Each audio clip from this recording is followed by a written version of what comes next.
Hey everyone, and welcome. Today, we're going to break down one of the most powerful and maybe underrated tools in your Lightning Web Component Toolkit. I'm talking about the Lightning Data Service.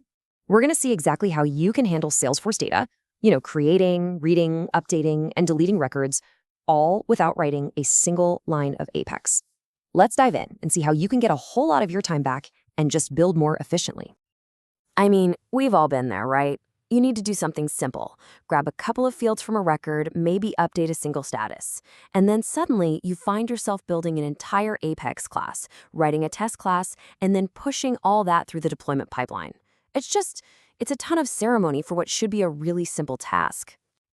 Well, what if I told you that the Salesforce platform has a built-in, super efficient, and secure way to handle all of this right from your component's JavaScript? That, my friends, is exactly what we're here to talk about. So here's our game plan. First, we'll get a proper introduction to the Lightning Data Service. Then we're going to open up the toolkit and see exactly what it can do. After that, we'll cover some pro tips to use it effectively. And finally, we'll get you on your way to start building with it. Okay, so let's pull back the curtain and meet the engine that's going to power our awesome Apex-free components. At its core, Lightning Data Service, or LDS, is a framework that's built right into the platform. You can think of it as the official, standardized way for your LWCs to do all those fundamental CRUD operations, that's create, read, update, and delete, on your Salesforce records, completely bypassing the need for Apex. So why should this be your go-to? Well, it really comes down to three game-changing benefits. First, and this is the big one, no Apex.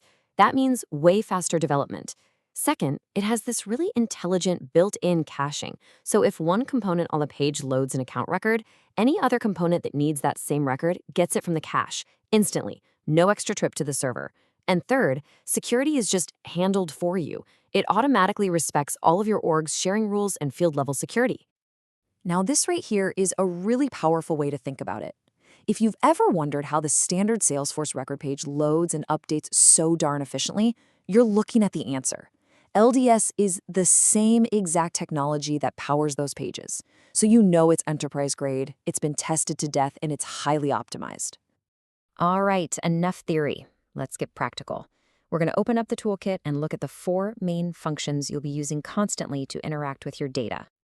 You basically have four core functions at your disposal for pretty much every basic data need: getting, creating, updating, and deleting records. Let's break them down, starting with the first one. First up is the one you'll probably use the most, fetching data from a single record. This is where getRecord comes into play.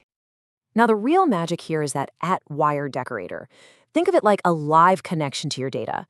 And do you see that $sign in front of record ID? That's the secret sauce. That makes it reactive. So if the record ID changes anywhere, the wire service just knows. It automatically senses it, fetches the new data, and your component updates itself. You don't have to write any manual refresh logic. It just works. Okay, let's move on to the next tool in our belt, creating a brand new record. And yep, you guessed it, zero Apex. The whole process is this really straightforward three-step dance. First, you import the function.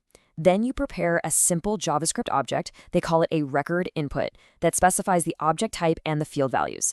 And then you just execute the function, which gives you back a promise you can use to handle success or failure. Simple as that. And this slide really highlights the pattern beautifully. When you create a record, you have to tell Salesforce what kind of record it is, right? So you provide the API name. But when you update a record, Salesforce already knows what it is. All you have to do is provide the fields object and just make sure the record's ID is one of those fields. Once you get this pattern, you've got half the battle won. So now that we understand that core pattern of building a fields object, the updateRecord function is going to look incredibly familiar. Yep, just like before.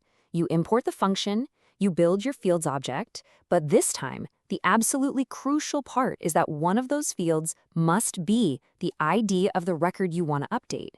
Then you just call updateRecord, and you're done. Salesforce takes care of everything else. And finally, the last tool in our core toolkit, deleting a record. And honestly, this is the simplest one of all. You just import deleteRecord, and then you call it, passing in just one single thing: the ID of the record you want to get rid of. It really doesn't get any more straightforward than that. Okay, so you know how to do it now. Let's talk about how to do it well.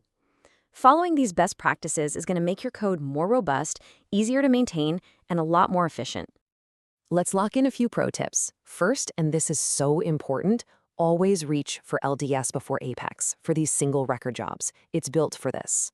Second, avoid hard-coded strings. Please always import schema references for your objects and fields. This makes your code practically unbreakable if an admin ever changes an API name.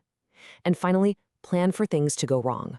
Always handle your errors gracefully with a .catch block to give your users a clean error message, not some scary red text. Phew, okay, we have covered a lot of ground. Let's do a super quick recap before we wrap this thing up. So, in this explainer, we really saw why Lightning Data Service should be your best friend for simple data tasks. We walked through the entire CRUD toolkit from getRecord all the way to deleteRecord. And we covered those essential pro tips for writing clean, future-proof code.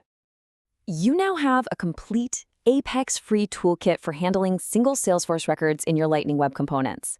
It's faster to develop, it's more performant for your users, and it's automatically secure.